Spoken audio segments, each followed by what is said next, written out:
Alright, hello again YouTube. Zuki1 here. I'm going to do another knife review. As I mentioned in my other review video, made a lot of gear changes at home. Started kind of rethinking my whole outlook on I don't know. I hate to sound doomsday, but being prepared. You know, there's a lot of stuff going on in the world. A lot of stuff that's out of the control of us and us as humans or whatever. Anyways, not to get philosophical or anything, but I do a lot of outdoor recreation, and doesn't hurt to be prepared. And I think it's very important that if you spend a lot of time outdoors, you should at least have a pretty decent collection of knowledge and gear to at least sustain yourself as far as the bare necessities, especially if you're a family person and you're taking your family out. You know, they're relying on you, you're relying on them. So anyways, whatever, don't want to get off tangent here. So big fan of the gear reviews on YouTube. Used a lot of those reviews to reorganize my gear situation, so I want to give back to the community. And I'll say again, I was influenced pretty heavily by the Nut and Fancy project. I really like his POU philosophy, and implemented that in my own little collection of gear, and stuff makes a lot more sense now. But anyways, so I'm going to do a review on another knife, a little different than the last one. The last one was the Osborne 940, pretty expensive knife. Now I'm going to go on the other end of the spectrum. This knife you can probably buy for about $11 to $15 off the internet, and if you can get it. I don't know if it's still available. I looked on the website last night, having trouble actually finding it, but there's new models that replace it, a little more updated. But anyways, this is a Mora 711, model 711.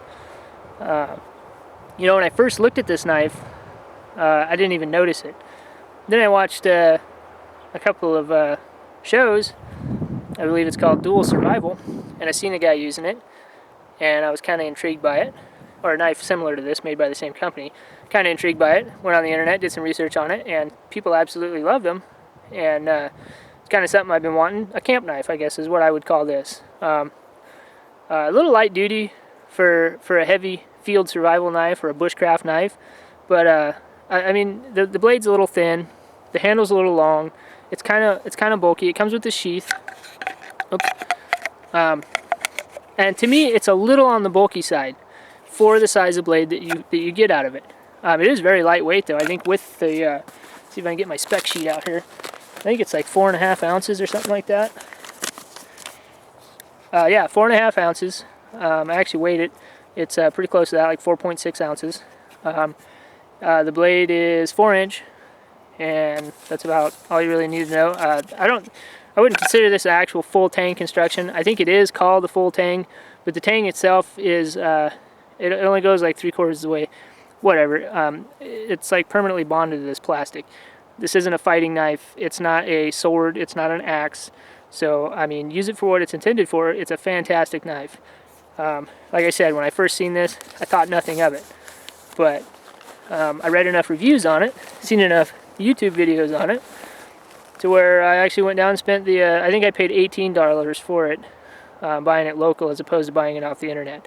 And you can see, this has been on a few camping trips with me. When I come out and play in my little, my local national forest here, you know, I bring this knife with me.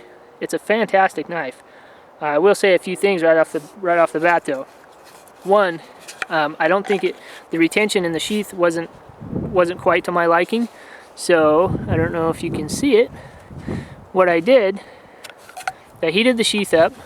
Actually, okay, there you go, this side. I heated the sheath up just a little bit, and just pressed it in with my hand, and just kind of put a little indent in there. And now it's a little more to my liking. You know, like I said, just my own personal preference. And let's see, what else? The other thing is, this thing is so sharp when I got it that cutting into very hard wood, we were using this to make spindles for fire bows, and we were using some fairly hard brushwood out here, and it was actually taking very small chips out of the blade. At first I was a little irritated, but this thing is so thin and sharp, the factory edge that comes on it, that I kind of gave it a second chance, and I resharpened it, put a new edge on it. And I've actually read some other reviews where people have had to do that for hard use. You know, if you're doing light duty stuff, maybe I don't know, cleaning fish, whatever. I don't know what they were actually intending this knife to specifically be used for. But after you reprofile the blade, or not reprofile it, just put a new edge on it. It's not quite as thin, a little blunter, but it retains a fantastic edge. This is the carbon steel blade. Not a big fan of stainless steel blades. I mean, they work, whatever. I mean, there's a lot of knives out there, they work great, but I wanted an actual carbon steel blade. And short of cutting up an old kitchen knife, hey, 18 bucks, man. And you can buy it off the internet. You used to be able to get it off the internet for, I seen them as low as like 11, 12 bucks. So, pretty good deal. I'll tell you this much though, it's very comfortable in the hand. And if you're wearing gloves or whatnot, as opposed to, say, a pocket knife of this size, I mean, there's some meat there to that handle. And a dedicated camp knife, that's what I want. I want something that's I can get some grip on, and it's rubberized. Fantastic, especially in the winter when it's cold, when it's wet, raining. You know, this is a good go-to knife for that kind of stuff. Light duty bushcraft, whatever.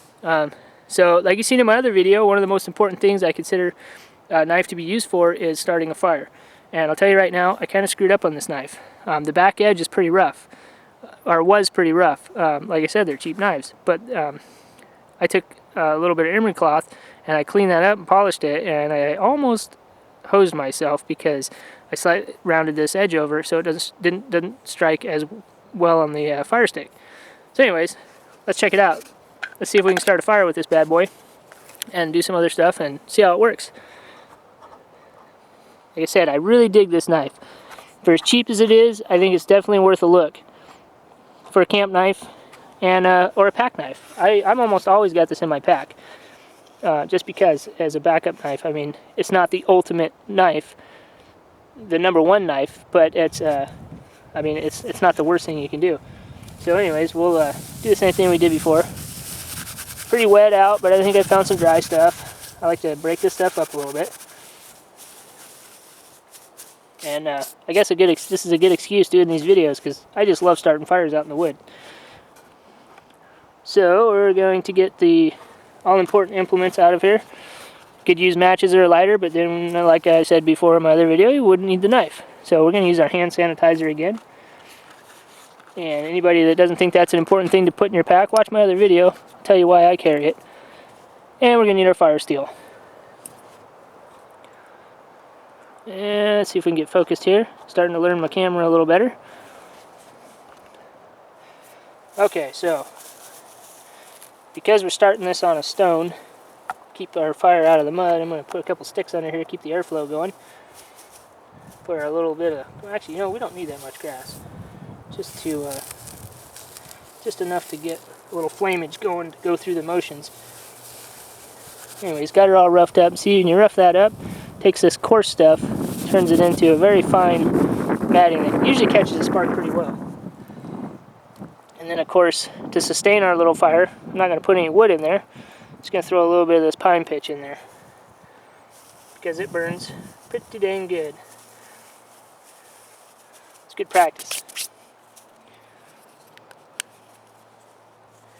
Need a little bit of this. You actually, you know, most of the time you don't even need this stuff. Whatever. Some people are fairly surprised when they hear you start a fire with hand sanitizer, as long as you get the stuff that has alcohol in it. Okay, so let's see how the Mora does.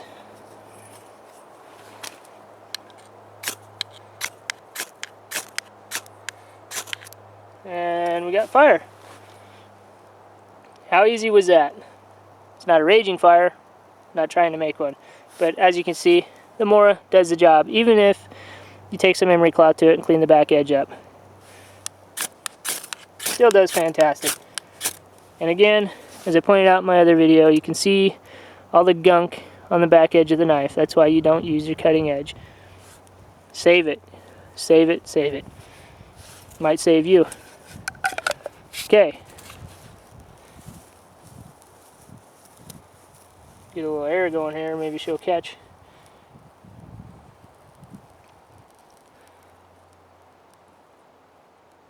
Anyways, we got fire.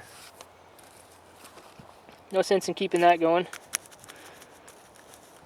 Moving on. Put this stuff away.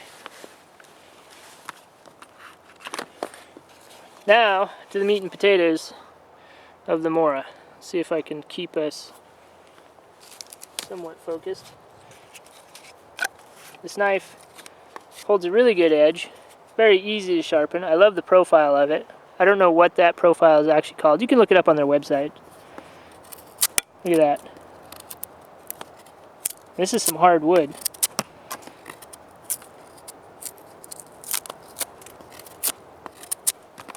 It just slices into it. I'm taking off some pretty deep cuts, but you can see this thing just loves to dig in.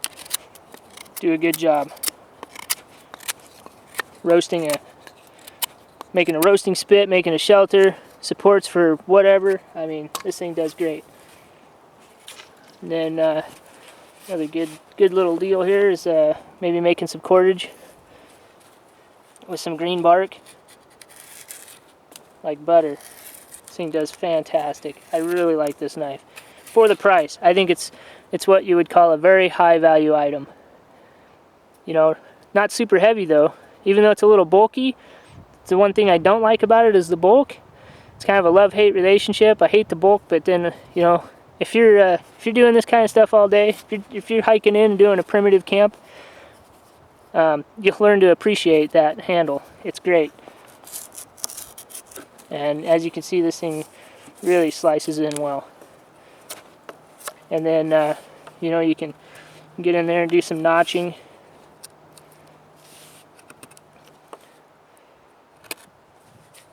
I've had this knife for not quite 2 years, so I guess you could say this is a fairly long-term review, I guess. Does a good job. Really like it. Not exceptionally great at chopping because it's just not a super thick blade. It's not a heavy knife, but it will do the job. I wouldn't do this on dry wood, but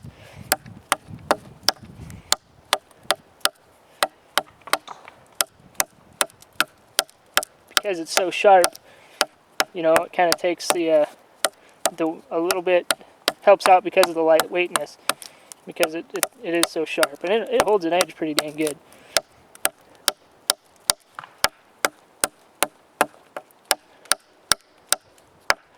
And another thing you can do with high carbon steel, depending on the area you're in, I'm in the Pacific Northwest, I don't actually know the rocks you can use in my local area, but with a high carbon steel blade, I have seen it done.